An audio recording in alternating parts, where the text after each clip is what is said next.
Her tiny hands clutched a torn teddy bear, its fur matted and half-burned, as if it too had been through the fire that scarred her.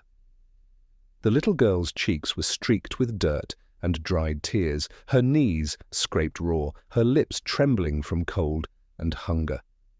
She sat in the shadow of a collapsed barn, its beams blackened by smoke, its roof caved in by storms and time. Every breath she took was shallow, and in her wide, glassy eyes lived the unbearable weight of abandonment. She was weak, injured, and desperately holding on to the only keepsake left of a life that once had warmth. The wind pushed through the broken slats, carrying the smell of ash and damp earth. Somewhere far off, a crow cawed, its cry like a cruel echo of her loneliness. The child shifted, pulling the teddy tighter to her chest, as if squeezing it might squeeze out the memory of her father's voice. She whispered words no one could hear, lips forming the same question over and over. Why did you leave me? Then the faint crunch of boots on wet ground broke the silence. At first, she thought it was the ghosts of the barn coming back to take her. She curled into herself, clutching the bear so hard that its seams threatened to split. But the sound grew nearer, steady, measured, each step belonging to someone who moved with purpose, not hesitation. And beside it came another rhythm, the soft, low panting of a dog.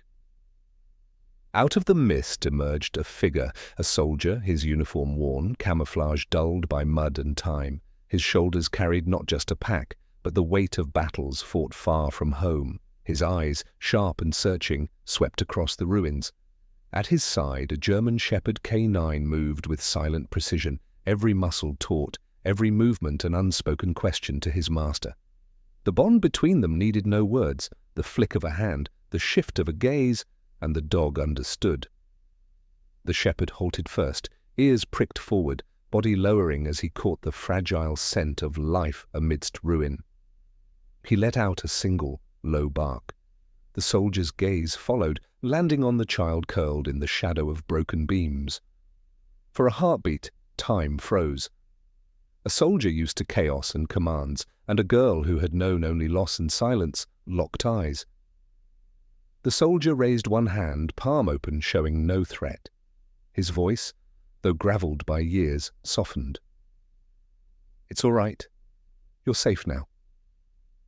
The dog edged closer, sniffing the air, then sat down a few feet away, tail wagging once in reassurance. The girl blinked, uncertain whether this was another cruel trick of the world or the first real kindness she'd seen in months. And here, as the fragile connection formed, comes the message meant not only for the girl, but for those who would listen to her story. Before we begin, let me know where you are watching from. Leave your country name in the comments below. And if you love stories about courage, loyalty, and community, be sure to subscribe so you don't miss the next stories. The soldier crouched slowly, removing his gloves. His hands were scarred, fingers rough, but they moved gently as he reached into his pack, pulling out a canteen. He slid it across the dirt toward her. "Drink," he urged quietly. She stared, hesitant, then reached with shaking hands. The water touched her lips, and for the first time in days, something pure filled her body. Tears welled up again, this time not from pain, but from the shock of relief. The dog, sensing her trembling, inched forward and lay down beside her, pressing his warm body near enough for her to feel the steady thump of his heartbeat. She did not resist. The soldier watched as the child leaned against the animal, her fingers twisting into its fur like someone holding on to the last rope before falling. "What's your name?" he asked softly. Her lips quivered. She hugged the teddy closer, as if the bear could answer for her. Then, in a voice no louder than a breath, she whispered, "Lena." The name seemed to echo through the ruins, fragile but alive. The soldier gave a single nod, repeating it gently. "Lena, you're not alone anymore." But the girl's eyes, wide and searching, fixed on his face. Something about the lines of his jaw, the weary sadness in his gaze, stirred a memory buried deep inside her. Her lips parted again, trembling, and the words escaped before she could stop them. "Are you my father?" The question pierced the air like a bullet. The soldier froze, his breath catching, while the dog lifted its head as if it too felt the weight of the child's cry. The ruins grew silent, the wind stilled, and in that suspended moment the world waited for his answer. The words hung between them like smoke after a battlefield gunshot. "Are you my father?" The little girl's voice had not been loud, yet it echoed inside the soldier's chest with a force that threatened to shatter the armor he had built around his heart. For a moment he did not breathe. His hand, still stretched toward her, trembled slightly. The German shepherd shifted, sensing his master's unease, ears twitching back toward him as if asking, "What now?" The soldier swallowed hard. His name was Daniel, though he hadn't spoken it aloud in days. To the army, he was Sergeant Walker. To comrades, he was simply Walker or Sarge. But to this child, who looked at him with eyes too familiar, too pleading, he was something else entirely. Her gaze pierced through the grime of war and the shadows of memory, and for the first time in years Daniel found himself unprepared, stripped bare. He stopped himself, shaking his head. His training had taught him to act decisively, to issue commands with clarity. But nothing in his life had prepared him for the quiet devastation of a child's hope. "No, Lena," he murmured finally, voice thick. "I'm not your father." The girl's lips quivered, but she did not cry. Instead, she looked down, clutching the teddy bear so tightly the fabric strained. Her silence hurt more than sobs ever could. Daniel felt a flicker of something old, an ache he thought had died on the battlefield where his best friend, Captain Thomas Hayes, had fallen. Thomas had been like a brother, and he remembered too clearly the photograph Thomas kept in his chest pocket, a smiling little girl with messy brown hair and a teddy bear in her arms. Daniel's throat tightened. Could it be? He pushed the thought down, afraid of what it might mean. The shepherd broke the silence first. With a quiet whine, he nudged Lena's hand, pressing his nose into her palm. She flinched at the sudden touch, then hesitated. Slowly, her fingers uncurled, brushing against the dog's fur. The shepherd stayed still, patient, his brown eyes calm and steady. Then his tail wagged once, twice. A bond was forming, delicate and unspoken. Daniel exhaled, shoulders loosening slightly. "That's Rex," he said. "He's a good boy. Smarter than most men I've served with." He offered the smallest smile, though it vanished quickly. The girl looked at the dog, then at him. "Does he protect you?" she asked. Daniel nodded. "Always. And now he'll protect you too." For a moment, something like safety wrapped around the ruins. The soldier, the dog, the child. 3 broken pieces trying to fit together. Yet even in that fragile piece, Daniel's instincts stayed sharp. He scanned the tree line beyond the barn. War had taught him that silence was rarely empty. "Lena," he said carefully, "how long have you been here?" "Alone?" The girl shook her head, pressing her face into the teddy bear. "I don't know." Since the fire, Daniel's jaw clenched. He recognized the smell lingering in the wreckage, accelerant, not accident. This barn had been burned with intent. Whoever had left her here had wanted her gone. He crouched lower, his voice steady but urgent. "Listen to me. You're safe with us, but we can't stay here. Do you understand? Bad people might come back." Her eyes widened, fear flooding back. She glanced at Rex, who remained by her side. Finally, she nodded. Daniel rose to his feet, extending a hand. "Come on, we'll find shelter for a long moment." Lena hesitated. Then, with trembling fingers, she reached out and took his hand. Her touch was light as a feather, as though she feared he might vanish if she held too tightly. Rex barked once, sharply, ears angled toward the forest. Daniel froze. His eyes scanned the darkening horizon. A shadow moved among the trees, too deliberate, too silent to be an animal. His gut tightened. Someone was out there. He pulled Lena close, lowering his voice. "Stay behind me!" "Don't let go," Rex growled low in his throat, hackles raised. The girl pressed against the soldier's side, clutching her teddy with one hand, his sleeve with the other. Daniel's training surged back, steadying his nerves. He shifted his rifle from his shoulder, finger brushing the trigger guard, eyes locked on the tree line. The wind carried a faint crack, like a twig snapping under weight. Then silence again. He whispered, more to himself than to her. "We're not alone." Lena's breath caught, her voice barely audible. "Are they coming for me?" Daniel glanced down at her, his jaw hardening. "Not while I'm here." The shepherd stood rigid, eyes burning into the forest shadows, ready to defend. And in that tense silence, the soldier realized something chilling.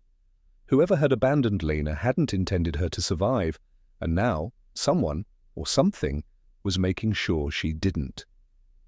They moved quickly at first, then carefully, learning the rhythm of each other's steps. Daniel kept Lena tucked just behind his left shoulder, his body a moving wall between her and the tree line. Rex ranged a few yards ahead, pausing to scent the air, glance back for a hand signal, then glide forward again. The light thinned to a pewter dusk that turned the charred ribs of the barn into a skeleton against the sky. Wind carried a metallic chill that stung the cuts on Lena's knees. "Cold?" Daniel asked without looking back. She nodded. He shrugged off his field jacket, heavy with damp and grit, and draped it around her shoulders. The sleeves swallowed her arms, but she clutched them close. The jacket smelled like rain and gun oil and something steadier, cedar soap from a barracks long gone. Beneath it, the teddy's burnt ear poked out like a small stubborn flag. "Thank you," she whispered. Rex glanced back, gave a slow blink, then resumed his measured prowl. Daniel read the dog's ears, tense but not alarmed. The shadow in the trees was out there. He could feel it like splinters under the skin, but it wasn't closing yet. They skirted the wrecked barn and followed a fence line that wove toward a low ridge. There, half hidden by blackberry bramble, a service road cut across the field and up into scraggly pines. Daniel knew these roads. They were veins through the body of nowhere. They led to hunting cabins, to abandoned mills, to places where men thought no one could find them. At the rise, he stopped and crouched. "Water break," he said, scanning. "Just sips." Lena drank, then passed the canteen back with both hands. "Do you know my father?" she asked suddenly, as if the question had been building pressure inside her like a kettle. Daniel kept his face still. The safest expression in the world was a calm one. "Why do you ask?" "Your eyes look like his in the picture," she said. Tired. But kind under the tired, something tightened in his chest. He shrugged his pack off and dug to the bottom until his fingers found a small, battered envelope wrapped in a freezer bag. He had carried it through 3 deployments, 2 hospitals, and 1 long empty apartment. He had promised not to open it, not until he needed to. Remember, maybe this counted. He peeled the plastic, slid the envelope free and removed the photo inside. A field day long ago, Captain Thomas Hayes, with his arm thrown around Daniel's shoulder, both of them grinning like boys at a barbecue. In Thomas's other arm, a little girl with messy brown hair and a teddy bear, cheeks sticky with something sweet, eyes wide at the world. Lena. The sight of her in the photo, whole, bright, was like a punch and a balm. He turned the photo over. On the back, Thomas's rough block letters, for D, "If I don't make it, look out for my girl."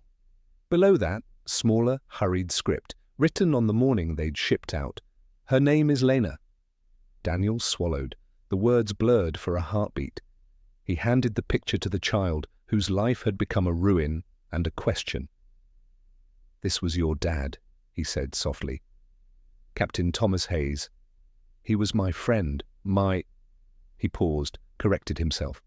"My brother in every way that mattered." Lena's breath caught as if she'd been running. She traced Thomas's outline with one finger. "He used to lift me high, I remember sky and laughing. Her finger found the teddy in the picture. This is Bear Bear. Mum said Dad gave him to me before he left. Daniel nodded. He carried your picture over his heart. Is he... She couldn't finish. The word buried itself in the question. Daniel weighed the truth and the mercy and found no way to separate them. We were in a convoy. Ambush. I tried to get to him. He told me to keep moving. His voice thinned. He saved a lot of us that day. Lena stared down, the night gathering in her eyes. Then why did someone say he didn't die? She whispered. Daniel blinked. Who told you that? The men at the house. Before it burned. They said Daddy wasn't dead, only gone. And they laughed when I asked where Rex's ears pricked. Daniel tucked the photo away, all gentleness gone from his hands now. Laughter attached to the word gone was the sound of men who believed they could erase a life and profit from the disappearance.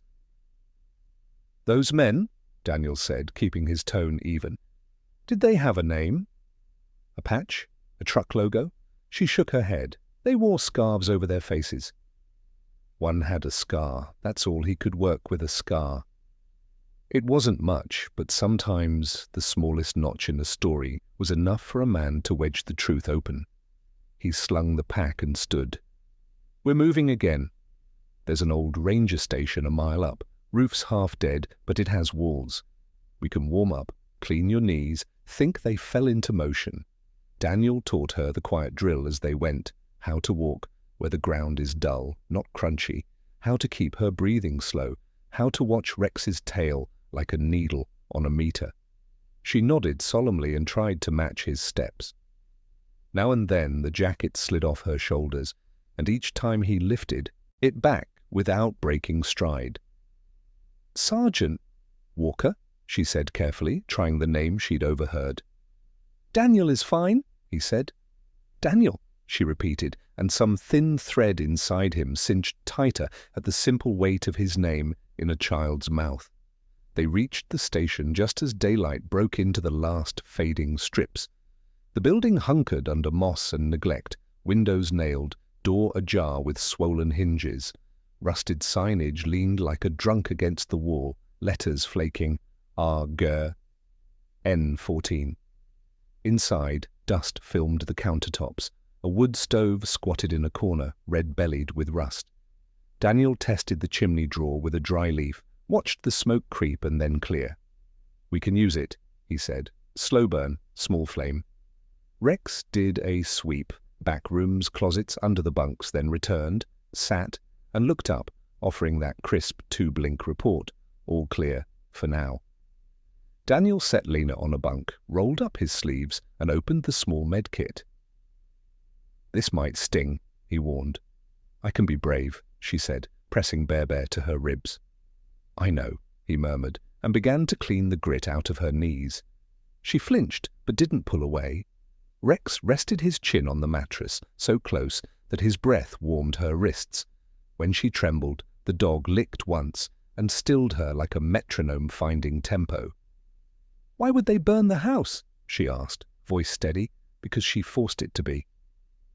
To hide something, Daniel said, or to send a message. What kind of message? That they decide what stays and what goes. He taped gauze gently over her scrapes. They were wrong. She watched him for a long moment. Do you think? Was Daddy brave like you? He was braver, Daniel said without thinking. Then, after a beat, he loved without flinching. That's the hardest kind. He fed a few small splits into the stove, coaxed a smoke-threaded flame, and set a pot of water to warm. The first wisp of heat uncurled into the room. Lena's shoulders relaxed under his jacket. He took out the photo again, laying it on the table where the light could find it. He told me, if anything happened, to look out for you. Daniel glanced toward the door, then back at her. I'm listening to him now. She nodded once, solemn as a vow. Okay.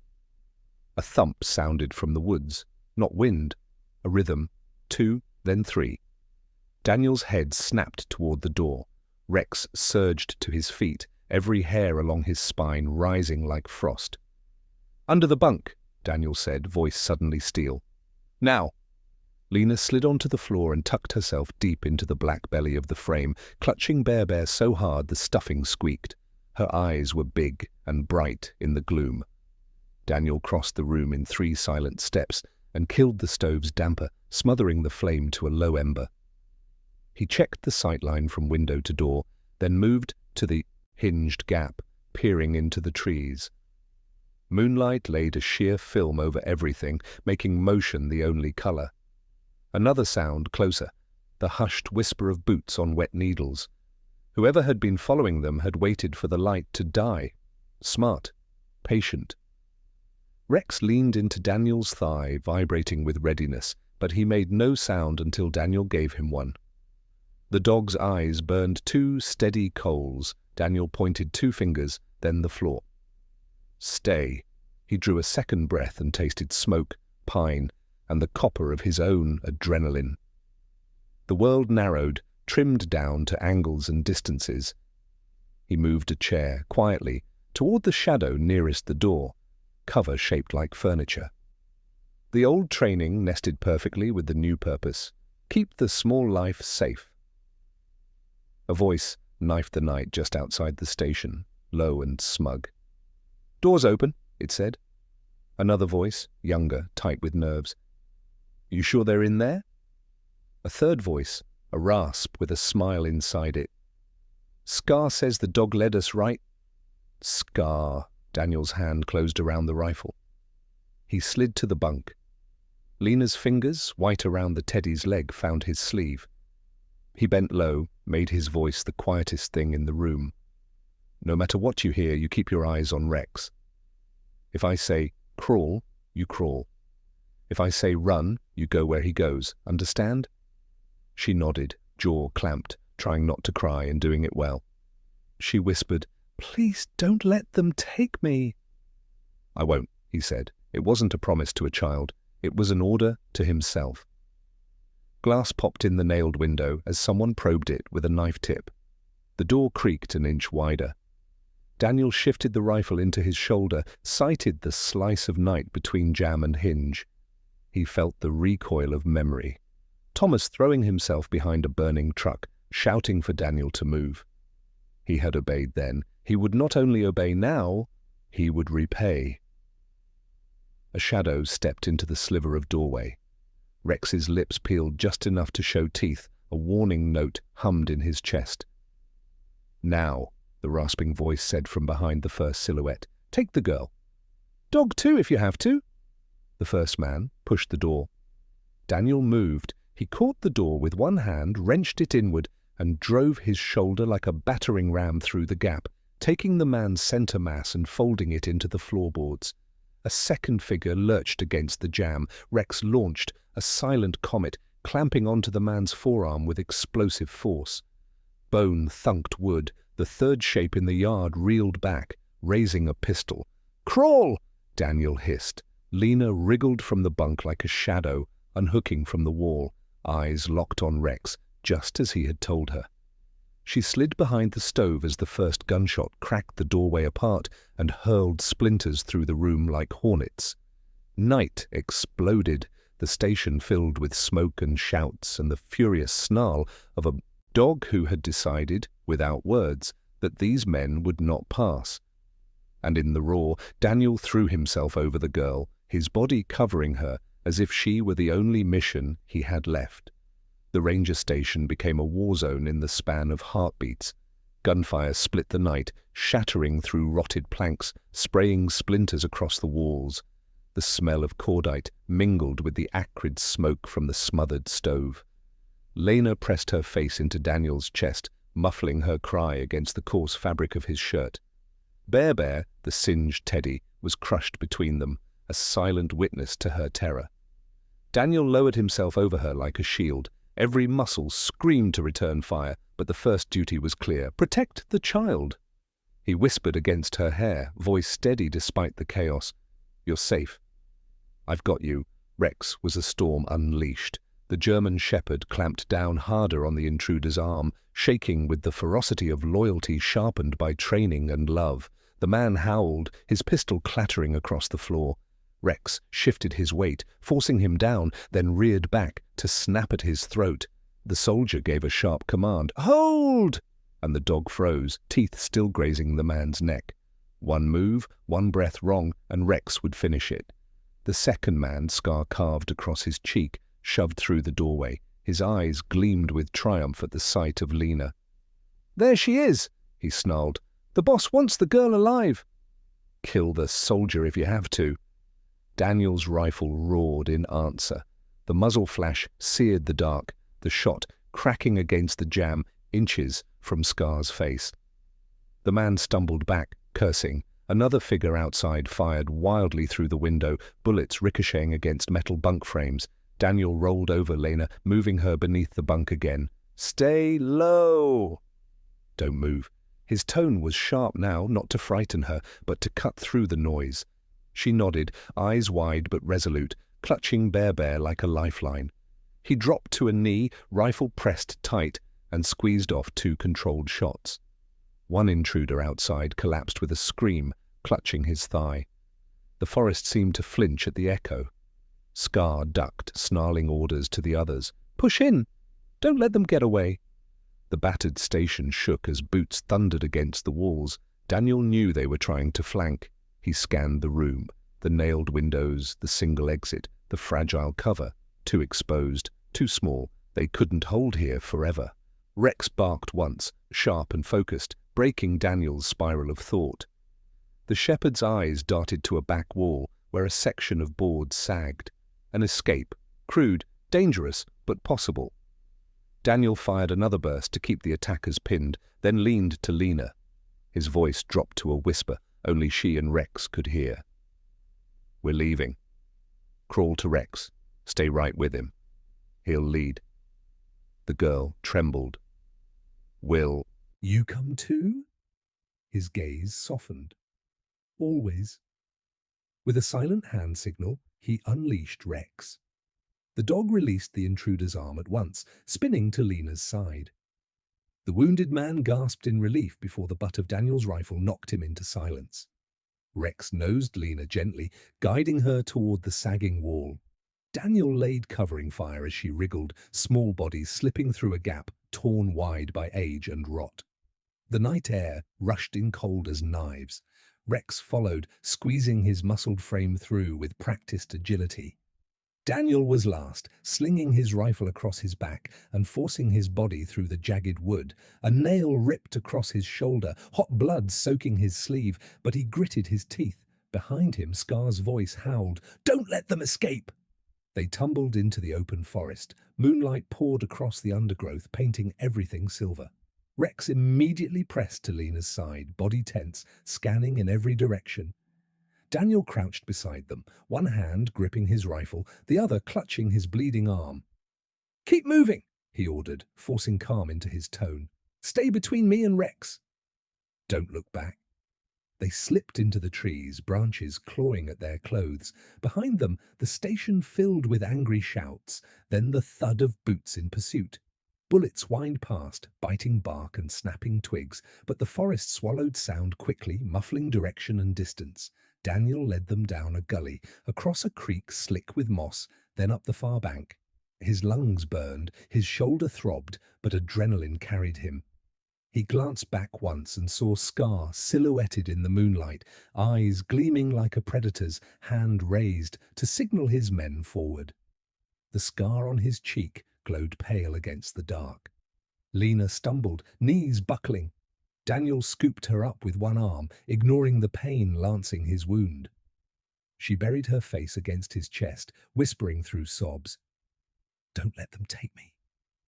"I won't," he said again, voice ragged but fierce. It was no longer a vow, it was law. Rex surged ahead, then circled back, ears straining. His growl rumbled low, warning of more danger close. Daniel shifted Lena higher in his arms, rifle balanced awkwardly, heart pounding. And then the night itself seemed to hold its breath. Somewhere ahead, branches cracked, heavy, deliberate. They weren't alone in the forest. Whoever hunted them had sent more than just Scar's men. The soldier's blood ran cold as he realized this was no random ambush. Someone powerful wanted the girls silenced, and they were willing to send wave after wave to see it done. The climax of the night pressed down on them, 3 broken souls against an army of shadows. Daniel pressed his forehead briefly against Lena's hair, whispering with a faith he wasn't sure he believed anymore. God, give us away. The forest answered with silence. Then a new sound, howls, distant, but moving closer. Wolves. Rex's ears shot up, tail stiff, danger from every side. Daniel tightened his hold on Lena, rifle steady, heart steadying with it. Whatever came next, they would face it together. The forest pressed in tight, every tree trunk a shadow that might hide an enemy. Daniel's boots slipped on moss, his arm screamed where the nail had ripped him, but he did not stop. Lena clung to his neck, breath shallow and fast, her teddy crushed between them. Rex moved like a phantom just ahead, low, silent, scanning the undergrowth with a hunter's precision. The howls rose again, closer now, wolves, drawn by the scent of blood, his own, or Lena's fear, or both. Behind them, Scar's men shouted, their voices ragged with fury. Between the predators of man and the predators of nature, escape seemed impossible. Daniel's mind ticked like a compass needle spinning in storm. Wolves hunted by pack, circling prey until panic broke them. Men hunted with guns, greed gnawing at their patience. One might drive out the other, but both would devour the girl if he failed. "Rex," he whispered. The shepherd's ears flicked back, awaiting command. Daniel pointed toward a faint shape on the ridge, stone rising from the trees, half devoured by ivy. "Shelter. Go." The dog bolted uphill, Lena's eyes following him through the dark. "What is it?" she asked, her voice trembling. "An old chapel," Daniel said. He prayed he was right. They stumbled through brush until the forest broke open onto a clearing. There, hunched like a forgotten sentinel, stood a chapel of weathered stone. Its bell tower leaned sideways, its windows shattered into black holes. Vines crawled across its face, but the door still clung stubbornly to its hinges. Daniel set Lena down gently, though his arm protested. Inside. Now Rex shouldered the door first, forcing it open with a groan that seemed loud enough to wake the dead. They slipped inside. The air was damp, thick with mold and old ashes, but walls were hope. Daniel shoved the door closed, wedging a beam across it, just as distant howls rippled through the night. The girl pressed close, eyes wide as the ruined pews stretched before them. Broken hymnals lay scattered like fallen leaves. At the front, beneath a fractured stained glass window, a wooden cross still hung crooked, untouched by fire or vandals. Daniel let his pack drop and slid to the floor, his body finally demanding pause. His shoulder bled freely, soaking through the torn sleeve. He peeled it back, grimacing. The wound was ragged, deep enough to hurt, but shallow enough to keep him fighting. Lena knelt beside him, her tiny fingers hovering. "You're hurt." "I've had worse," he said, forcing a smile he didn't feel. "Hand me the kit." She fetched it quickly, her little hands fumbling with the zipper. He guided her through the steps, gauze, antiseptic, tape. She watched his face with every motion, as if waiting for him to flinch. He didn't. Soldiers bled in silence, but when her hands brushed his arm, gentle and uncertain, something inside him eased in a way morphine never could. "You've done this before?" she asked softly. "Too many times." She hesitated, then whispered, "Did you fix Daddy's wounds too?" The question pierced him sharper than any nail. He swallowed hard. "I tried," he said, voice breaking despite himself. "But some wounds only heaven can heal." Lena's eyes filled, but she blinked fast, refusing to let the tears fall. She looked toward the crooked cross, then back to him. "Do you think God still watches?" Daniel followed her gaze.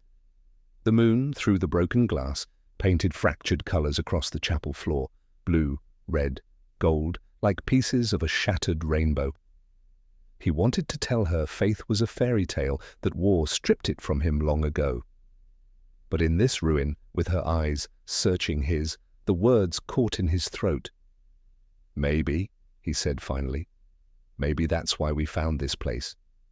Rex padded up then, carrying something in his mouth, an old woolen blanket, moth-eaten but intact, dragged from a storage chest in the corner. He dropped it at Lena's feet and wagged his tail once, her face lit with the faintest smile. "Thank you, Rex." She wrapped it around herself, then spread part of it over Daniel's lap. "We can share." The soldier's chest tightened. In war, sharing was rare. Rations, warmth, even hope were hoarded. But this child, with nothing but a teddy and scars, still offered half of what little she had. They sat together in silence, the crack of branches and distant howls a reminder that danger still prowled outside. Yet inside the chapel, time slowed. Daniel cleaned Lena's scraped knees again, wrapping them properly this time. She winced, but no sound left her lips. "You're tougher than most recruits I've trained," he said. And for the first time, she giggled, soft, startled, like a bird testing its wings. The sound seemed to chase shadows from the chapel walls. When she quieted, she whispered, "I don't want to go back." "Please don't make me." Daniel froze. The words were soaked in terror, more than any child should know. He tucked the blanket tighter around her, his voice firm. "You're not going back." "Not while I breathe." Her head rested against his chest then, the steady drum of his heartbeat lulling her towards sleep. Rex curled at their feet, eyes half closed but ears alert, a guardian wrapped in fur. As Daniel sat there, the weight of the night pressing down, he felt something he had not in years. Purpose. Not orders, not duty, written on a briefing paper, but a reason that mattered. A reason that stared up at him with eyes too much like his father's. He looked again at the cross above them. Maybe miracles weren't thunderbolts or parted seas.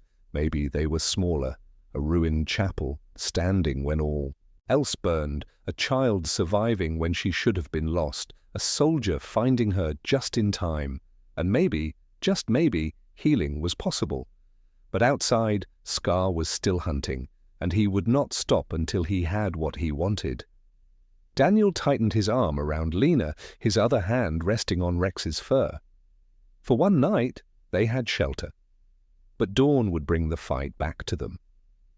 Dawn filtered through the fractured stained glass window in pale ribbons, painting the chapel walls with ghostly colors. The air inside was still damp and cold, but Lena stirred under the blanket, her breathing steadier now. Rex lifted his head first, nose twitching at the scents seeping in from the woods. Daniel had been awake all night, rifle across his lap, eyes fixed on the doorway. His body ached, his wound throbbed, but vigilance kept him upright. He had learned long ago that sleep was a luxury soldiers couldn't afford when others depended on them. The quiet was deceptive. Outside, the forest looked harmless in daylight, but Daniel knew better. Scar and his men wouldn't have left. They'd wait, circling, tightening the noose. He needed answers before they found a way back in. "Daniel?" Lena's voice was groggy, soft. She rubbed her eyes, teddy bear tucked under her chin. "I'm here," he said, tone low but steady. She shifted upright, gazing at him with that solemn maturity only children marked by loss ever carried. "You didn't sleep." "Didn't need to," he lied. Silence stretched between them until she whispered, "They'll come back, won't they?" Daniel nodded slowly. "Yes. But we'll be ready." Her fingers traced the bear's ragged ear. "They kept saying things," she murmured, voice trembling now. "That Daddy wasn't dead. That he was taken." Daniel's head snapped up. "Taken? By who?" "I don't know." They laughed. "Said someone paid to keep him quiet. Said—" Her eyes welled with tears. "Said he'd forgotten me. The words hit Daniel like shrapnel. Forgotten her? Number. Thomas Hayes had been many things, but never that. He would have crossed fire itself to reach his little girl. If someone had told her otherwise, it was a lie, a deliberate one. Daniel clenched his fists, anger simmering beneath the surface. Someone powerful had orchestrated this, burned her home, left her for dead, and now sent Scar's pack to hunt her down. Why? What truth could a child expose that was worth killing for? "Lena," he said gently, crouching before her, "listen to me. Your father loved you. He carried your picture every day. He didn't forget. If they said he was alive, then maybe—" He paused, the weight of possibility pressing against his chest. "Maybe there's more to the story than I thought." Her lower lip trembled. So he could still be out there? Daniel's heart squeezed. He wanted to give her certainty, but war had burned honesty into him too deeply to offer false hope. "I don't know. But if there's even a chance—" He touched her shoulder lightly. "Then we'll find out." She nodded, eyes bright with a fragile fire. "Daddy's not dead," she whispered, as if the words themselves could summon him. Before Daniel could respond, Rex growled low, his body stiffening like a drawn bow. The hairs along his spine rose, ears locked on the chapel's rear wall. Daniel froze, scanning the shadows. Then he heard it too. Wood creaking, a whisper of movement. He gestured Lena under the pew. "Hide!" The door at the front slammed open. Sunlight spilled inside, silhouetting a man with a scar carved across his cheek. Scar. Behind him, 2 more men entered, rifles raised, eyes sweeping the ruined chapel. "There you are," Scar sneered, his gaze fixing on Lena. "The boss doesn't like loose ends. Hand her over, soldier. You walk away breathing." Daniel stood tall, rifle aimed squarely at Scar's chest. "Not going to happen." Scar chuckled darkly, motioning his men to spread out. "Always the hero. You were supposed to die with Hayes, you know. Orders said both of you, but you lived. Bad luck for us." Daniel's eyes narrowed. "What do you mean?" Scar smirked. "Didn't Hayes ever tell you? He wasn't ambushed by chance. He was betrayed, signed off by someone higher up, someone who wanted him silenced. You think his death was noble sacrifice? Number, it was a clean-up job, and you were on the list too." The words slammed into Daniel harder than any bullet. Betrayal. The convoy, the fire, Thomas's last breath. It hadn't been fate. It had been orchestrated. And if Thomas had been targeted, then Lena was the last thread someone wanted cut. Behind him, Lena's voice cracked, trembling but fierce. "You're lying!" Scar's grin widened. "Am I?" "Ask your daddy when you find him, if he's still alive." Daniel's finger tightened on the trigger, rage flooding every vein. Scar's taunts carried the stink of truth twisted into cruelty. Whether Thomas lived or not, someone had made sure Lena was meant to die. The chapel seemed to shrink around them, sunlight painting jagged lines through the stained glass as 3 guns aimed at one soldier and his girl. Rex bared his teeth, growl vibrating deep in his chest. Lena clutched Bear so hard its seams groaned, her eyes locked on Daniel. "Choose, soldier," Scar drawled. "Stand down, or watch her die first." Daniel exhaled, calm settling over him like the weight of armor. His eyes never left Scar's. "You'll have to kill me to touch her." Scar's smile curdled into a snarl. "Gladly." The room exploded with movement, guns lifting, Rex lunging, Lena gasping a prayer through her tears. And the battle for truth, love, and survival ignited all over again. Scar's finger tightened first. Daniel dropped a shoulder and fired. The shot punched a ragged hole through Scar's sleeve and slammed him sideways into a pew. At the same instant, Rex launched, 2 explosions of muscle and judgment, driving the nearest gunman backward, teeth crushing fabric and flesh at the man's wrist. The pistol clattered, spinning under a broken bench. The 3rd man swung his rifle toward the dog. "Down!" Daniel barked. Rex folded low and the bullet screamed over him, splintering the altar rail. Daniel pivoted, planting a second shot that tore a groove across the gunman's thigh. The scream that followed was human and high, echoing off stone and stained glass until it didn't sound like a man at all.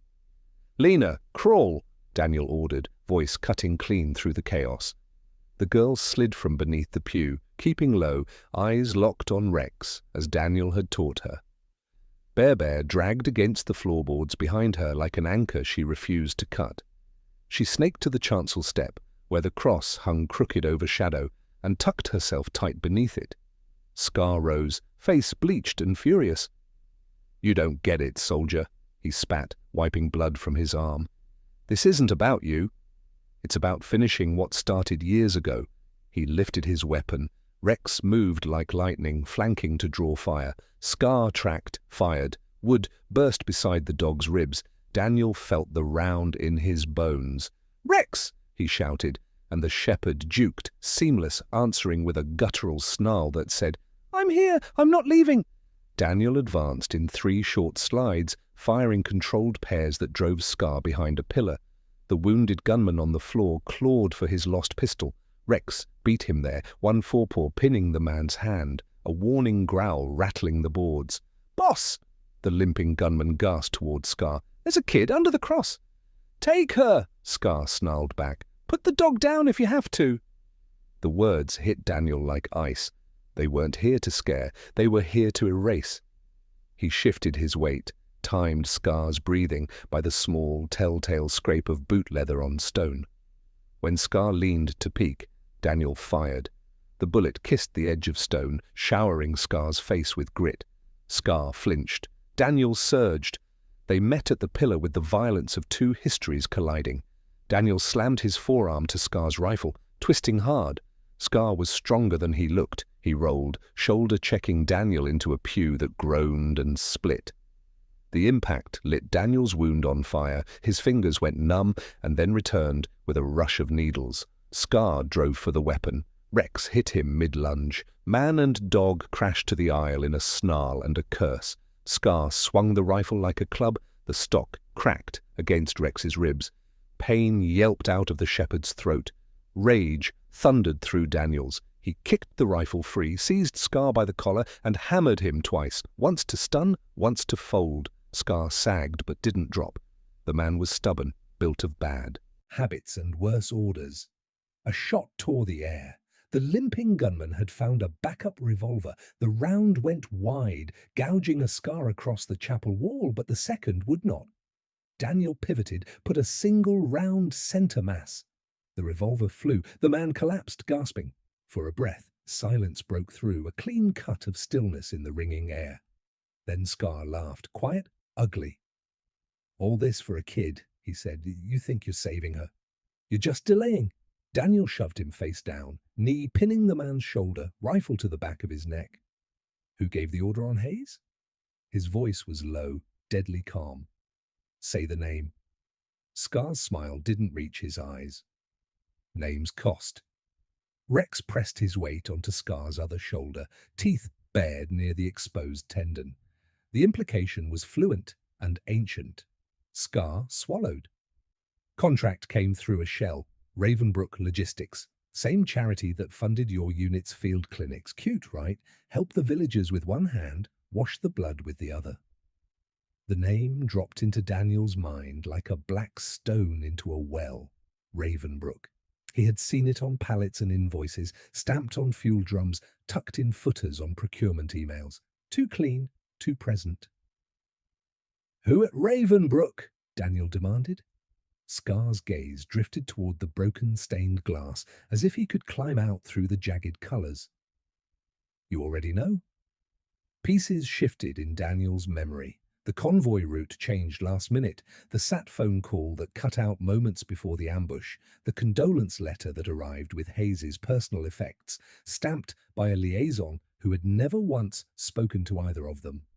Grey suit, easy smile, procurement liaison, who always knew where everyone was. "Whitlock," Daniel breathed. He could see the man's handshake, warm, precise, bone-deep cold behind the skin. Scar's answer was a thin, satisfied grin.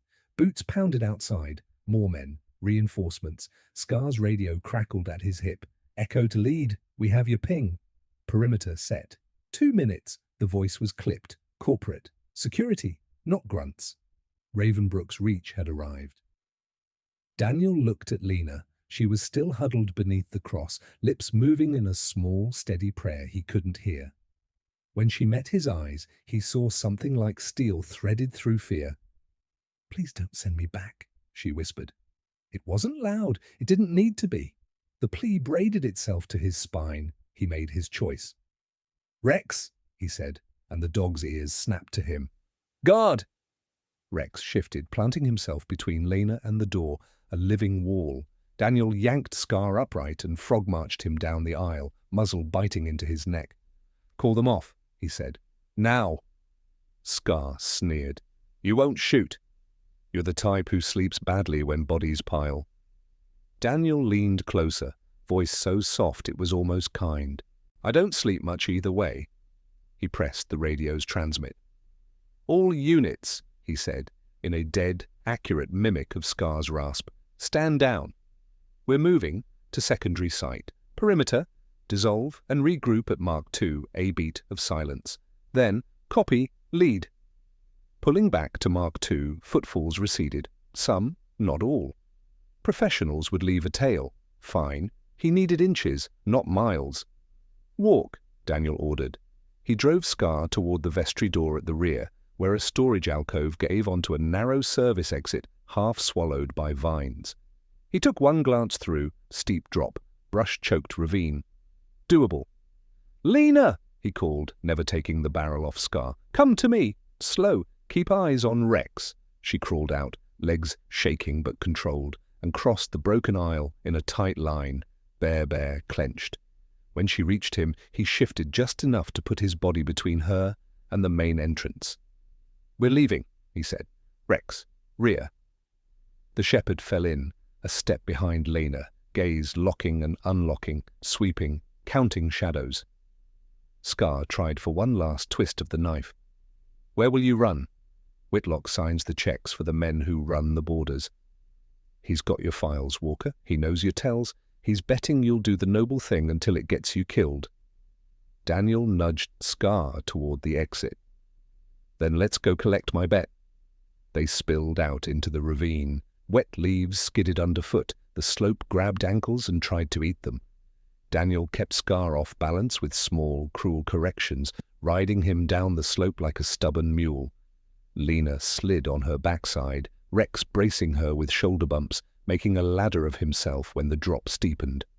At the bottom, the ravine pinched into a narrow runnel choked with ferns and rock. Daniel steered them along it, using terrain as shield.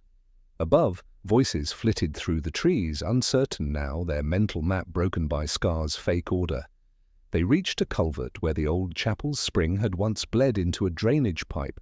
The pipe's mouth yawned dark, half blocked by roots, but wide enough for a child and a dog. Daniel tested the grating, corroded, then kicked twice. It gave with a screech like a hawk. He shoved Scar hard against the wall. "Radio, drop it!" Scar hesitated. Daniel cracked him across the ear with the rifle's stock, sharp, businesslike. The radio fell. Daniel stomped it to wet plastic. "Lena goes first," he said. "Rex after. I'll be right behind you." He looked into her eyes, steadying her panic with his own stillness. "Deep breaths. Hands and knees. Count your moves if you need to." She nodded and crawled inside, Bear leading like a small, ridiculous scout. Rex followed, body compressing into a fluid silhouette. He paused once to look back at Daniel. "You have 1 minute," then vanished into the dark. Daniel turned Scar to face him. "You're walking out of here," he said, "but not free." He stripped the man's sidearm, tossed the slide into the brush, kept the empty frame to jam in Scar's belt as a decoy. Then he zip-tied Scar's wrists with a length of Kevlar cord from his kit and cinched the knot until blood blanched the knuckles. "Tell Whitlock," Daniel said. "I'm coming to talk about old contracts." Scar's grin fractured. "You won't reach him." Daniel tilted his head. "Watch me."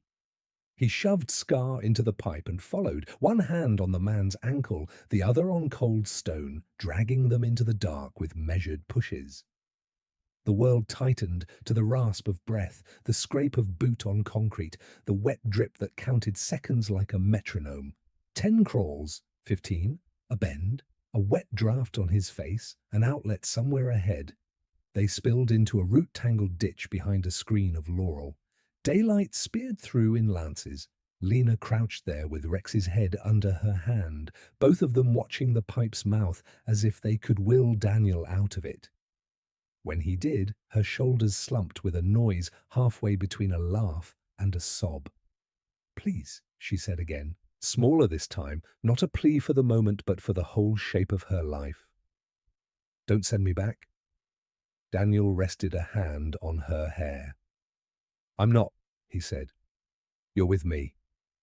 He dragged Scar upright and marched him through the laurel until the ditch opened on the cracked ribbon of an old service road. Across it, rusted chain link sagged around a yard of shipping containers, the kind that sprout like weeds wherever companies move things they shouldn't. A faded stencil clung to one container's door. RBL Ravenbrook Logistics. Scar saw it too and barked a short, strangled laugh. "End of the road, Sarge." Daniel's mouth set. "Beginning." He frog-marched Scar across the gravel. A keypad blinked on the container's lockbox. Dead power but newer hardware than the yard deserved.